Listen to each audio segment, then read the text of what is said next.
बिस्मिल्लाहिर्रहमानिर्रहीम। अस्सलाम वालेकुम बच्चों, वेलकम टू ऑनलाइन क्लासेस। इससे पहले वाली क्लासेस में हम जनरल इंट्रोडक्शन पढ़ चुके हैं, चैप्टर नंबर 12 इलेक्ट्रोस्टैटिक्स का। इलेक्ट्रोस्टैटिक्स के बारे में पढ़ा कि स्टडी ऑफ आप कह सकते हैं चार्जेस एट रेस्ट है। चार्जेस रेस्ट पे हम उनको स्टडी करें तो इलेक्ट्रोस्टैटिक्स है फिजिक्स की ब्रांच। देन हमने एक और चीज भी देखी थी, पॉइंट चार्जेस के बारे में, चार्ज के बारे में समझा, पॉइंट चार्जेस के बारे में बात की। हमने कहा था अगर दो चार्जेस के दरमियान जो डिस्टेंस है वो उनके जो साइज से है वो ज्यादा हो जाए तो those charges will be point charges for each other. आज जो हमने पढ़ना है वो हमारे पास है कॉलम्स लॉ। अब कॉलम्स लॉ क्या है? कॉलम्स लॉ का इंट्रोडक्शन हम पढ़ते हैं। कॉलम्स लॉ के इंट्रोडक्शन के बारे में आपको बताया गया है कि ये फर्स्ट अटेम्प्ट की गई थी to measure the force between electric charges. Charges के दरमियान हमने कहा था इलेक्ट्रिक फोर्स होती है।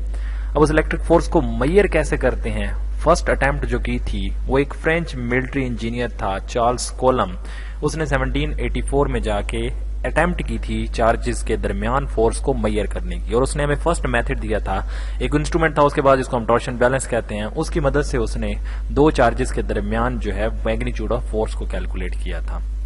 मैग्नीट्यूड ऑफ इलेक्ट्रिक फोर्स को कैसे कैलकुलेट किया था हम इसको पढ़ते हैं। उससे पहले मैं आपको बता दूं ये बहुत इंपॉर्टेंट लॉन्ग क्वेश्चन है, बोर्ड के पॉइंट ऑफ व्यू से अक्सर ये बोर्ड के पेपर में पूछा जा चुका है, तो इसको अच्छे तरीके से आपने तैयार करना है। जिस तरह हेडिंग्स बनाई गई हैं उसके अकॉर्डिंगली आपने इसको फॉलो करना है। अच्छा, कॉलम्स लॉ को पढ़ने से पहले हम एक पॉइंट देखते हैं, इसकी एक लिमिटेशन है। कॉलम्स लॉ दो चार्जेस के दरमियान इलेक्ट्रोस्टैटिक फोर्स को तो फाइंड आउट करता है, लेकिन सिर्फ उन दो चार्जेस के दरमियान जो पॉइंट चार्जेस हैं। यानी इसकी एक लिमिटेशन है that this charge is only applicable, this law is only applicable to point charges. अगर पॉइंट चार्जेस नहीं होंगे तो फिर ये लॉ वहां पर वैलिड नहीं होगा। ये एमसीक्यूज भी आ सकता है, coulomb's law is only valid for, तो it is only valid for point charges. अब यहां पर हम क्या करते हैं, यहां पर हम इसकी स्टेटमेंट को देखते हैं। स्टेटमेंट क्या है? स्टेटमेंट को देखने से पहले यहां पर आते हैं इस पॉइंट की तरफ। पॉइंटर को फॉलो करें तो आप देख रहे होंगे ये एक चार्ज है जिसको मैं नाम देता हूं प्लस Q1 का।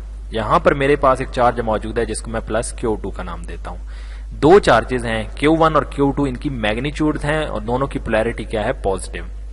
दोनों के दरमियान जो डिस्टेंस है वो R है। अब डिस्टेंस इनके साइज से ज्यादा है तो दीज आर पॉइंट चार्जेस।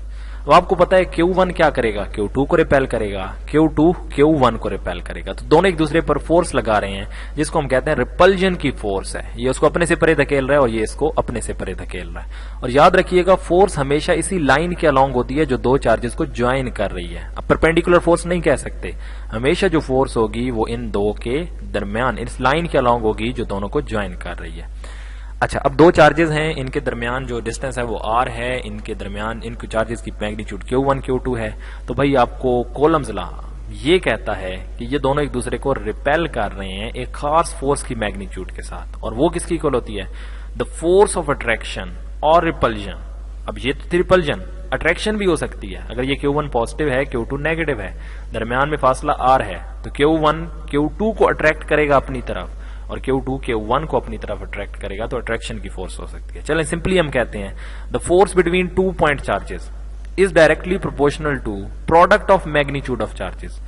दो चार्जेस के दरमियान जो फोर्स है, अगर दो चार्जेस Q1 Q2 दरमियान में फासला R है तो this force is directly related to product of magnitude of charges. यानी पोलैरिटी की हम इग्नोर कर देंगे, सिर्फ हम बात करेंगे मैग्नीट्यूड की। तो F is directly related to Q1 Q2 पहला step, and inversely proportional to square of distance between them.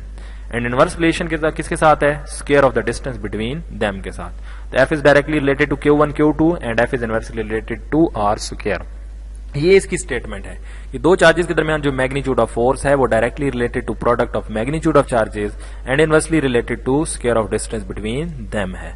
अब बच्चे ये आप कह सकते हैं कि भाई स्क्वायर है, हम सिर्फ R क्यों नहीं कहते, इनवर्सली रिलेटेड टू R क्यों नहीं है? वो इसलिए नहीं है, ये प्रैक्टिकली प्रूव्ड चीजें हैं। उसने हवा में बातें नहीं की, उसने वैसे ला नहीं दे दिया, उसने इन चीजों को प्रैक्टिकली प्रूव किया। अब कैसे प्रूव किया? उसने ये देखा होगा अगर चार्जेस को मैं 2 मीटर या 2 सेंटीमीटर दूर लेके जाता हूं तो फोर्स में 4 गुना कमी आती है। इसका मतलब फोर्स में जो कमी आ रही है वो स्क्वायर ऑफ द डिस्टेंस है। तो यहां से हमने ये चीज देखी, इसकी स्टेटमेंट देखी, प्रोडक्ट के जो product of magnitude of charges उसके डायरेक्टली रिलेटेड और स्क्वायर ऑफ द डिस्टेंस के इनवर्सली रिलेटेड। तो ये अब इसकी पॉइंट तो याद कर लें तो इसकी स्टेटमेंट आपको ऑटोमेटिकली याद हो गई। इन दो को कंबाइन करें तो F is directly related to Q1 Q2 over R square. Direct relation खत्म करेंगे तो K आएगा, that is constant of proportionality. तो मैग्नीट्यूड का फार्मूला बन गया के Q1 Q2 over are square. इसको हम इक्वेशन 3 का नाम देते हैं। फिर के is constant of proportionality called electrostatic constant. अब हम Q1 के बारे में भी जानते हैं, Q2 के बारे में भी, R के बारे में भी। K को हम थोड़ा सा समझते हैं। K क्या है? K जो है वो दो फैक्टर्स पे डिपेंड करता है। सिस्टम ऑफ यूनिट्स, वो सिस्टम ऑफ यूनिट जिसमें Q1 Q2 और R को मेजर किया गया, जिस यूनिट सिस्टम में आपने इसको मेजर किया। यूनिट सिस्टम डिफरेंट होते हैं, SI सिस्टम है, आपके पास CGS सिस्टम है। जो सिस्टम ऑफ यूनिट है K की वैल्यू उस पर डिपेंड करती है। दूसरा, nature of medium between charges, इन दो चार्जेस के दरमियान कौन सा मीडियम मौजूद है, आइदर वो हवा मौजूद है, आइदर वो कोई प्लास्टिक मौजूद है, आइदर वाटर मौजूद है, उस पर डिपेंड करता है। तो ये दो फैक्टर्स हैं। अभी फिलहाल हमने क्या रखा हुआ है? कुछ भी नहीं है, फ्री स्पेस है। तो अब हम फ्री स्पेस के लिए इस K की वैल्यू को कैलकुलेट करते हैं। तो for free space, if the medium between two charges is free space, then K is equal to 1 over 4 pi epsilon naught. K is equal to 1 over 4 pi epsilon naught, 4 pi constant. Epsilon naught क्या है? Epsilon naught is electric constant known as permittivity of free space. Permittivity का क्या मतलब है? Permittivity का मतलब है permit करना, अलाउ करना। कितना अलाउ करेगा अपने अंदर से फोर्स को गुजरने में और कितना रेजिस्ट करेगा। सो परमिटिविटी के बारे में मैं कह सकता हूं, ability of the medium to resist the electric force to pass through itself. कितना रेजिस्ट करेगा, कितना रेजिस्ट करना, कितना रोकेगा फोर्स को अपने अंदर पास होने से, that could be known as permittivity. यहां पर परमिटिविटी ऑफ फ्री स्पेस है, तो क्योंकि मीडियम फ्री स्पेस है, कोई और मीडियम होगा तो हम उसकी परमिटिविटी की बात करेंगे। तो permittivity is the ability to resist या to ability to allow the force to pass through itself. Definition लिखने नहीं है बेटा आपने। तो it is the permittivity. SI unit में एप्सिलॉन नॉट की वैल्यू होती है 8.85 इन टाइम्स पर -12 coulomb per newton metre square. ये वैल्यू MCQs के तौर पे आ चुकी है, इसको भी याद रखिएगा। नेक्स्ट, अगर हम अब K की वैल्यू को पुट करें तो K is equal to 1 over 4 pi epsilon naught, 1 over 4 into 3.14, 8.85 in times पर -12, तो वैल्यू आई 9 times power 9 newton metre square पर कोलम स्क्वायर। बहुत इंपॉर्टेंट वैल्यू है, इसको भी बेटा याद रखिएगा। तो ये हमने K की वैल्यू को फाइंड आउट कर लिया। नाउ नेक्स्ट बात करते हैं कोलम्स लॉ फॉर फोर्स। अब यहाँ पर देखें K की वैल्यू हमारे पास थी, उस K की जगह हमने वैल्यू पुट कर दी है। K की जगह पुट कर दिया F is equal to 1 over 4 pi epsilon naught Q1 Q2 over R square. Now this is the magnitude of the electric force. This force is also known as electrostatic force. This force can also be named as Coulomb's force. तो ये तीनों इसी के ही नाम है। तो इसकी magnitude का फार्मूला आ गया। अब आपको पता है बेटा, force is not a scalar quantity, force is a vector quantity. तो मैग्नीट्यूड है तो फिर डायरेक्शन भी होगी। तो अब हम नेक्स्ट इसकी डायरेक्शन की बात करते हैं। उससे पहले ये बहुत इंपॉर्टेंट पॉइंट याद रखिएगा म्यूचुअल फोर्स का। वो क्या होता है? Force is the mutual force. क्या मतलब है इसका? इसका मतलब है अगर Q1 ने बेटा Q2 पे फोर्स लगाई थी तो Q2 भी Q1 को नहीं छोड़ेगा, वो भी इक्वल इन मैग्नीट्यूड फोर्स लगाएगा। Q1 Q2 को अट्रैक्ट कर रहा है तो Q1 भी Q2 को अट्रैक्ट करेगा इस केस में, और इस केस में वो रिपेल करेगा। Coulomb force is a mutual force. It mean दो charges equal in magnitude but opposite in direction एक दूसरे के ऊपर फोर्स लगाएंगे।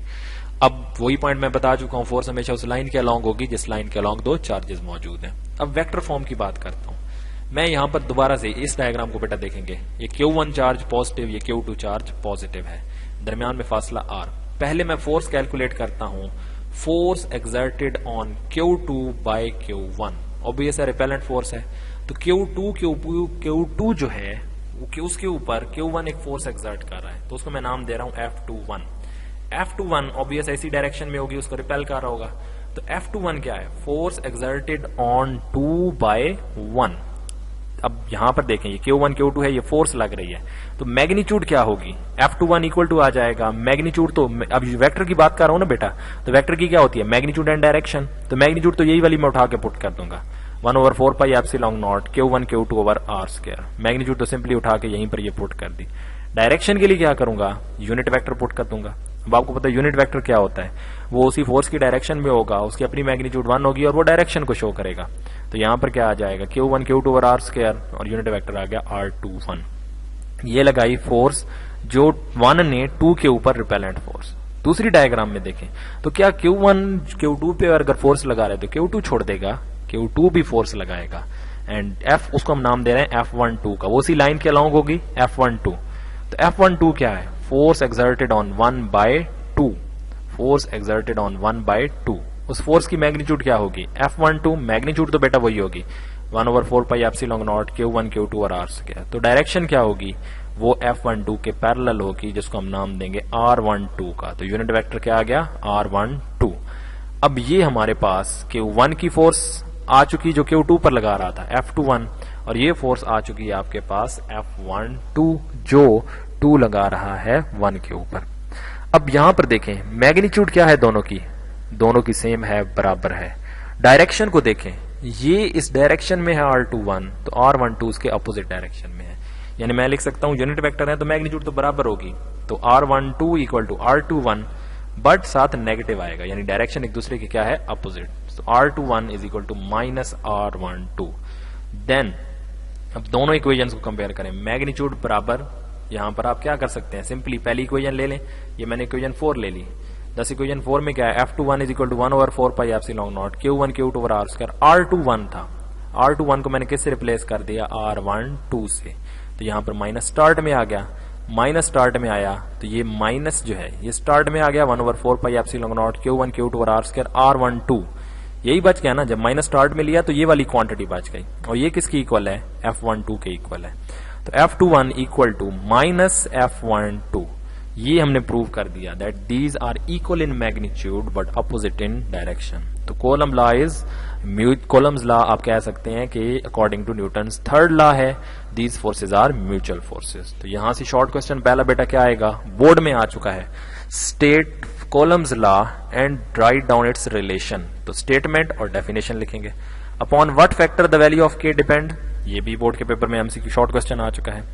Show that coulomb force is a mutual force, ये भी आपने यहां पर प्रूव करना है। और यहां पर ये शॉर्ट क्वेश्चन है, 3 क्वेश्चन मैंने आपको बता दिए। अब यहां पर मैं ये कह रहा हूं ये दोनों पॉजिटिव चार्ज थे तो म्यूचुअल फोर्स थी, अगर एक पॉजिटिव और एक नेगेटिव होता क्या फिर भी म्यूचुअल फोर्स होती? इसका आंसर बेटा अभी आपने मुझे बताना है, अभी रिप्लाई करना है मुझे इसको लेक्चर को समझने के बाद। नेक्स्ट लेक्चर में इंशाल्लाह मिलते हैं। अभी यहाँ पे ये कंप्लीट नहीं हुआ, हमने मीडियम का इफेक्ट के को समझ लिया, हमने मीडियम के इफेक्ट को इंशाल्लाह देखेंगे नेक्स्ट लेक्चर में।